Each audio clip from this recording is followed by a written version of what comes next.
کسی کے منہ پر بے عزتی کرنا اسے قتل کر دینے کے برابر ہے۔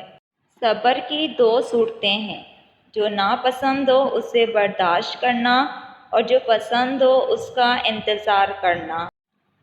لوگ جتنا بھی دل دکھائیں یہ یاد رکھا کریں کہ جب اللہ کے بندے ہمیں توڑتے ہیں تو ان کا توڑنا ہمیں اللہ سے جوڑتا ہے۔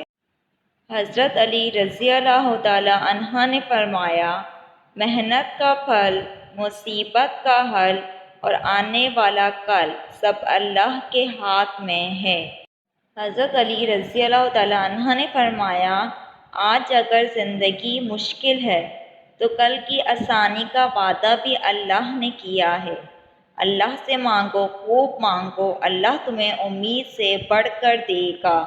حضرت علی رضی اللہ تعالی عنہ نے فرمایا، تمہاری رزق میں دوسروں کی ضروریات پوری ہو رہی ہیں تو تم بہت خوش نصیب ہو کہ اللہ تمہارے رزق کو پاک کر رہا ہے۔